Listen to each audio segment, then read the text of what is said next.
we have built an intolerable country unfit for human habitation.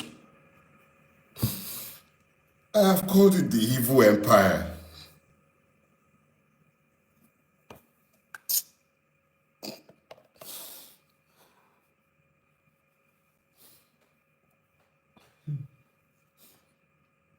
I have called it the evil empire.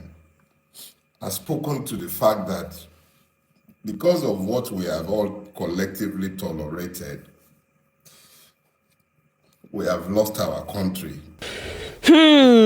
What a country. So my people, Dele Farotimi has finally officially addressed Nigerians after he came out from prison.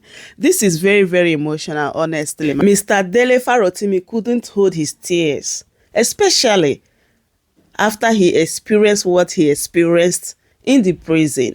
My people, kuchuwe. Just as Dele Farotimi said here, that we have already lost this country called Nigeria, except we Nigeria stand up and say enough is enough, just as we did during this brouhaha. And he said it here because we joined our voices together. This is the reason why Nigeria did not happen to Dele Farotimi.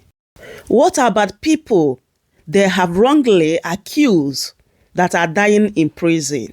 Mind you, Mr. Dele Farotimi said that we should be addressing him now as SAN, S-A-N, Senior Accused Nigeria. My people, let me not waste your time. Just take a listen and hear everything Dele Farotimi said in this particular video. I've been deliberately quiet. Yeah, as quiet as I can possibly be since I came out of my holiday, the retreat that I had looked forward to for a while.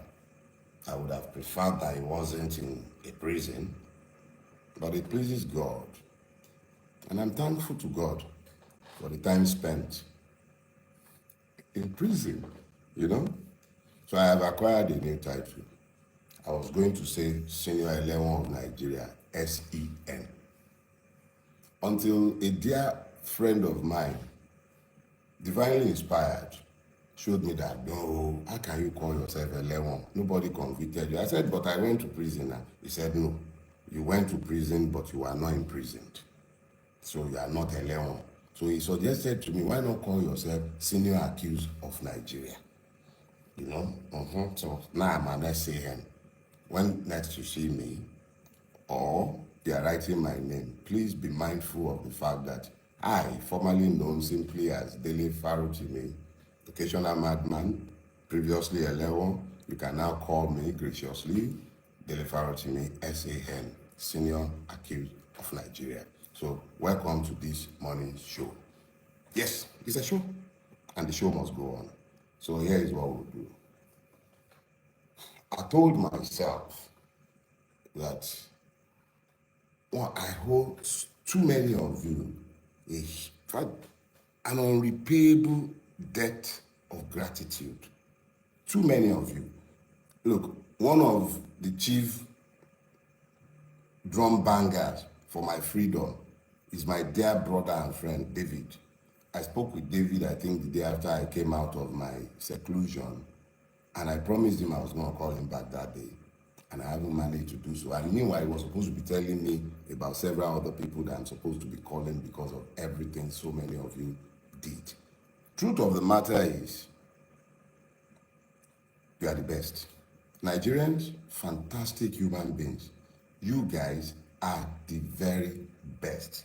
And I'll find a way to build these around the sermon that I have assigned myself this morning.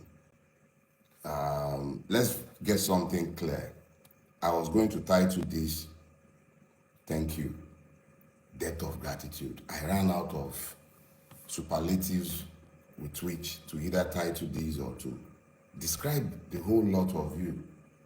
I even went ahead, I wrote my outline as usual because I didn't want to be derailed.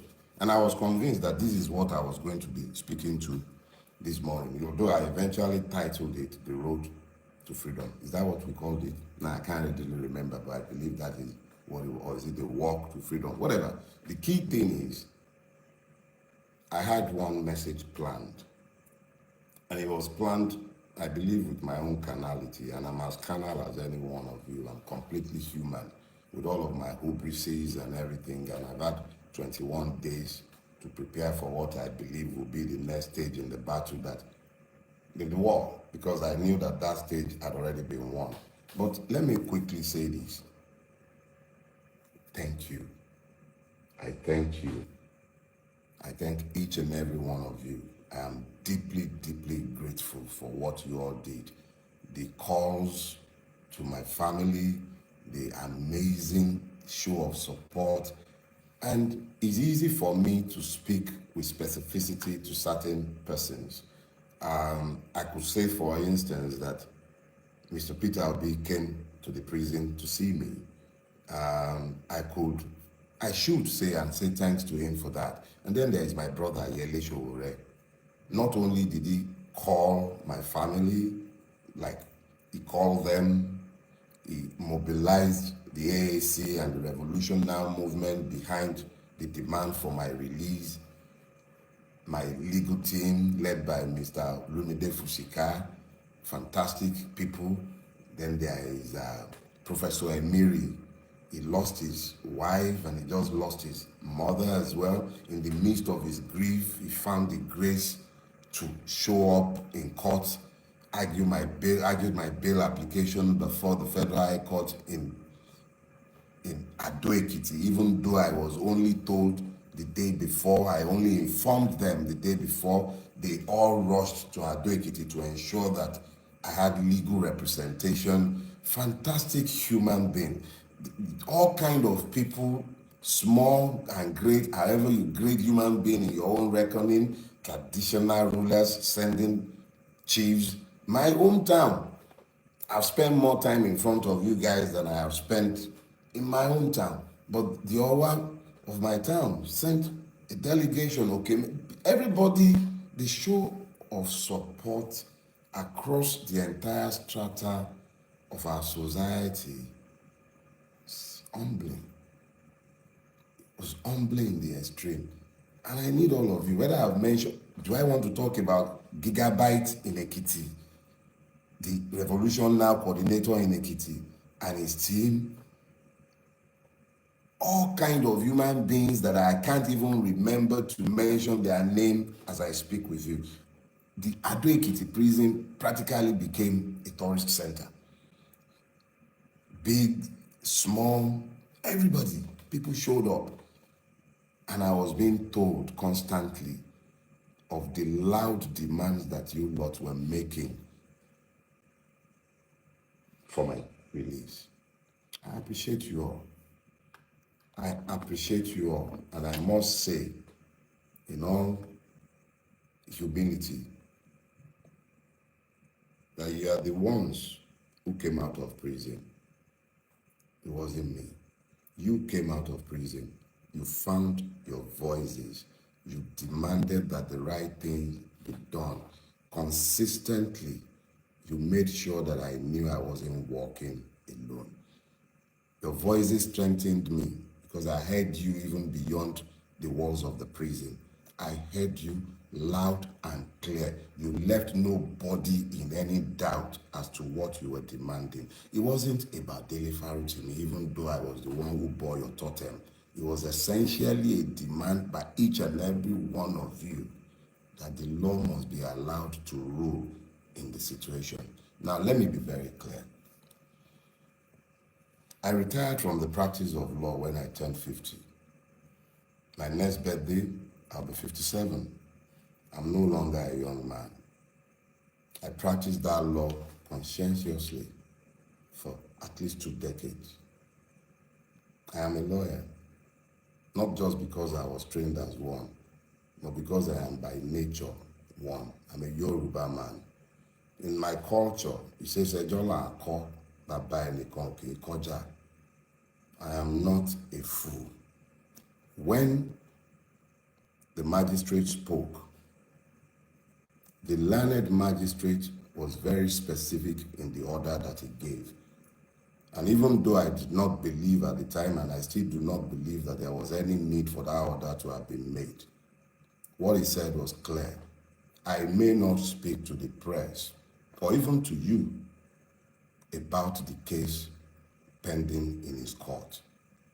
That was the extent of his order. I am a lawyer. The matter is sub judice, and I certainly cannot, whether he had made the order or not, I wouldn't have spoken to the case in the court. And I certainly do not intend to. There is absolutely no need to speak to any of the cases before the court. They are irrelevant to the future. And me and you, we need to focus on the future. So let us be clear. Assuming that the magistrate had made any such order, I would have been under a duty as a human being, even if I may not be a citizen, to disobey that order. But I thank God that the magistrate, erudite magistrate, intelligent and very, very, very, very fair, firm, and just, gave only one order, the only order he could have given in the circumstances. I may not speak to the case before his court, and I do not have any such intention. So anyone who has misconstrued that order to suggest that I am somehow gagged by somebody, there is no such law by which any magistrate or judge may gag me as a human being, even if I may not be a citizen, as long as I am not a slave. And if I have become a slave in the Nigerian state, it will be interesting to watch such an order come from any court, presuming or purporting to be a court of law. No such order was given. So enough said on that one. I have deliberately kept quiet before today, largely because you left me spellbound. I've been humbled. I'm not a man easily given to humility, but you have humbled me by what you have done before, particularly after my abduction. And I use the word deliberately. I was never arrested. I was abducted. We will talk about that at some other point. But let's be clear. Nobody silences the bell. I may not be silenced. I've merely started talking. So let's go to today's issue. So I want us to talk about the road to freedom. And there goes the note. I need to speak to you from the heart and from my spirit. The note I prepared was for a different sermon, but as we were waiting, I began to download something, yes, exactly the same, but subtly different. So the Yorubas have a scripture, and that scripture says very clearly, Emu, Eki, Biteran Reko. I'll translate for you or interpret. Grab it. Catch it. You do not catch the porcupine in the same manner as the rabbit. Let me explain that to you. If you're familiar with the porcupine, you will know of the quills on its back, with which it largely impales stupid predators. Even lions steer clear of the porcupine. As small as it is, its entire body made of quills would kill a lion if it would dare.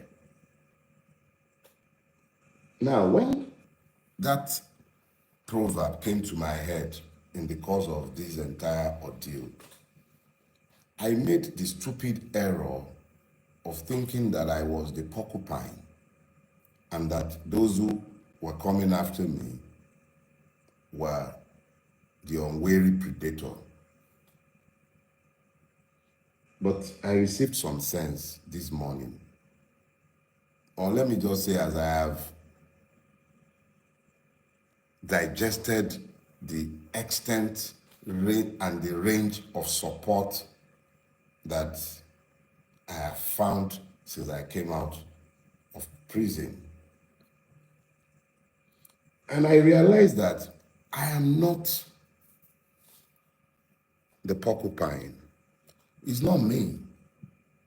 I'm just as harmless and defenseless as any of the other rabbits in this space. You will remember that for a long time, I have argued that the Nigerian is not a citizen. I even went as far as to have labeled myself for years as the patriot of an unborn nation. And then I believe on my Twitter feed, you find me labeling myself a victim of Nigeria. And I have multiple times spoken to the victimhood of the Nigerian people. I have lamented for years that what truly assails the Nigerian is the complete absence of the rule of law in our country, and how this has left all of us defenseless and as praise in what has become a country of pain. I have spoken to you about this for years, I spoke to you about it, that we are all victims, that we have all become as victims in the country that we have managed to build. I told you how we were all running away.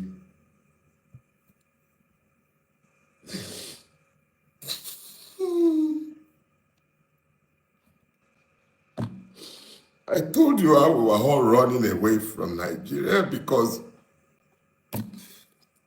we have built an intolerable country unfit for human habitation.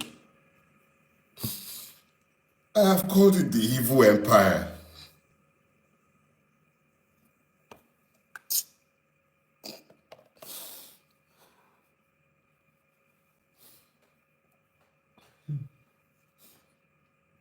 I have called it the evil empire. I've spoken to the fact that because of what we have all collectively tolerated, we have lost our country and we have become as slaves in the country that we have all built. And we are all to blame.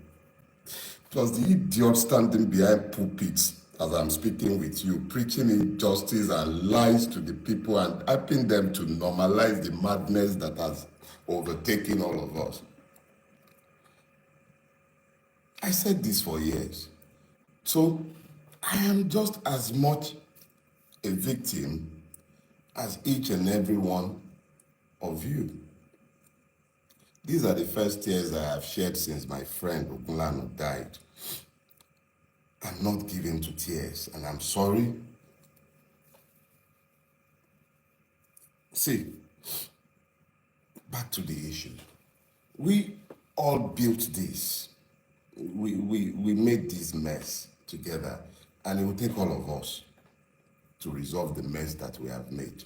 It will take all of us. Without all of us functioning as one, the way you found the grace to function as one in the last month, you all acted as one. It wasn't about being Christian, being Muslim. They divided us along too many lines. Damn!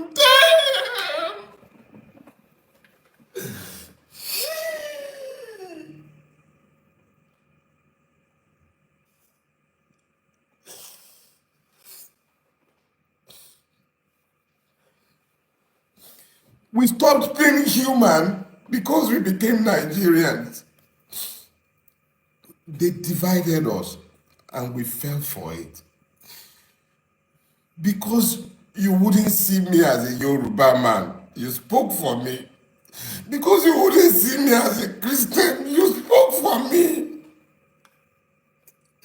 Because you spoke. Because you spoke. Because you spoke.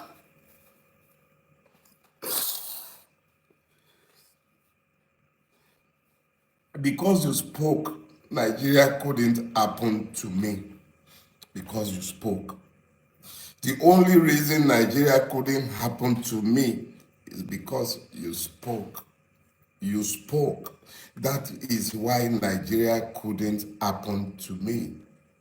And yeah, Nigeria couldn't happen to me. Emu, Eki, Biterun Record. You found your voices. I became you. And in our collective, you couldn't be silenced. And I could not be silenced.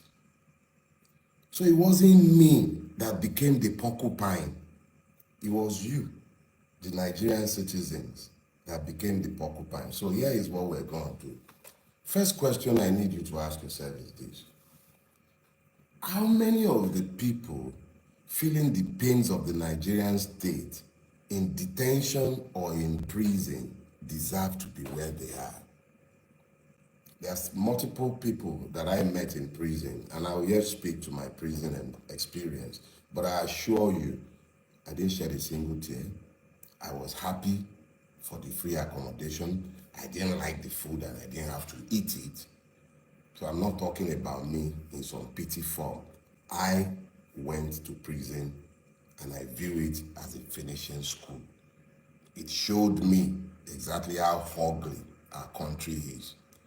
But because we have so many high-profile cases, or because the internet has brought this home to all of us, let's talk about Naomi, the former queen. Let's talk about Hamzat Oriyomi and the proprietors of that school in Ibadan. Exactly what is it that they have done that has earned them the need to be in prison? We should ask that question, but not because of them, but because of the many other persons without names that you and I have no knowledge of who are languishing in prison. Have you thought about that? If they would do that with those ones, what are they doing with those that nobody knows? They did it to me. You made it you. And because you made it you, they couldn't do it to me. Because our collective, acting together as one, turned the tide. The tide turned because we acted as one. Some Bulabas spoke for me. Obedience spoke for me. My brother in the Revolution Now movement, all of them spoke for me. Traditional rulers, you all spoke, and because you all spoke, I couldn't be treated the way each and every one of the other persons who do not deserve to be in prison were treated. The system resisted. I spent 21 days in captivity. 21 days. For those of you who are inclined to the spiritual, you understand the significance of 21 days. It pleased God that I should be kept in captivity for 21 days. The full cycle of a woman, the full cycle of Mother Nature. 21 days I was kept. There are some stories to be told on other days. But it's a long walk to freedom, but it could also be a short walk. It depends on each and every one of us. But the one thing that has become very clear to me, is that whatever we are going to get, we're going to have to act as one. We cannot continue to divide ourselves the way we've been horribly divided. We've got to act in concert, and in acting in concert, we should be able to achieve better results. Yorubas have this proverb. They say, "Àìrìn lọ́wọ́ ọwọ́ ọmọ ejò ló ń ṣekú pa wọ́n." It simply means that if the reptiles, snakes, would act together in concert, then they will not die the way they die, since they rarely ever walk in pairs. We are the ones who have divided ourselves. My current travels, no, not travels, there is no traveling anything. Let me just say my current experiences or my past experiences, in my own candid opinion, highlight the need why we all have to act in concert. We need to agree what our own enlightened selfish interests might be. And I assure you, there are multiple interests, because there is nothing that afflicts one part of this country that does not afflict the other. There is nothing that afflicts me that I didn't see afflicting multiple others that I saw in prison. And I know of multiple cases on a day-to-day basis in Nigeria where the totality of the flaw or the completion of everything is found in the knowledge that the Nigerian is not a citizen. The struggle ahead of us is the one where we must demand to be citizens. Those of you who desire separate homelands, you are only going to get that when you become citizens. Unfortunately or fortunately for all of us, we are trapped in this monstrosity that is called Nigeria. If we are going to ever come out of the monstrosity, whether that be as different nations or whether that be as one, it would be because we found the courage to become citizens in the space we are occupying today, forget the contrived differences between us, and then ensure that as citizens, we exercise our free sovereign will to do with Nigeria, our home country today, as we care. So those of you who desire Odua Republic or you're desiring Biafra, that's fine. But let's first of all become citizens here. And then we may, as citizens, exercising our sovereign will, have referendums where you can decide democratically, if these homelands should be created. That should be our clear thoughts right now, how to become citizens. You do not become citizens in a place unruled by law. So the struggle ahead of us is to insist on the rule of law in the country in which we live. There are many struggles ahead. I will be seeking legal reliefs and redress against everyone involved in my abduction. I shall be defending each and every one of the many suits, civil and criminal, that have been filed against me rigorously. When we are done, I shall myself be writing petitions to the LPDC, looking to ensure that some lawyers do not ever practice law in this country again. Let us be clear. I remain your brother. I remain you, Dele Farotimi Esquire, S.A.N., senior accused of Nigeria, victim of Nigeria, but a conscious victim, capable of articulating the conditions of the victim. I am not a victim again. I am a threat. That's what my brother always says. So, kólókóló, ọ̀ṣunmájá lọ́rùn ni mo jẹ́ fún yín. Mi ò ṣe é jẹ, kò sí ní tẹ́lẹ̀ fi mí ṣe, mi ò dẹ̀ ní kó lọ́rùn yín. Tolerate me ni o. As long as we have to continue pretending that we are a democracy, you're gonna just have to tolerate me, okay? All right, guys. That's for you all. There isn't much more to say than to say thanks.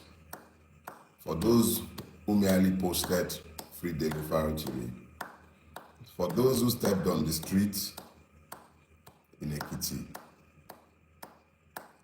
Tanko Yunusa, yeah, Tanko, thanks.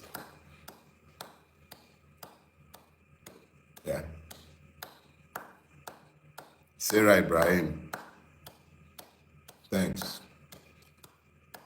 1,000,001 of you. Oh, yes, Ekinzo, my Ekiti brother. Those who I cannot even name in this moment. I thank you all. You deserve all the applause. You all stepped up.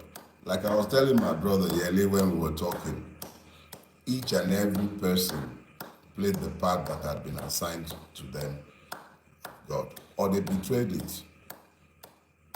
And each person knew exactly what they did. I thank Yele for his amazing support. Brother Peter Obi, Dad, I thank you all. And see you next week. You do not recall a bullet when it is fired. I cannot be silenced. See ya. Bye-bye. Welcome to Shamra Senior Steve.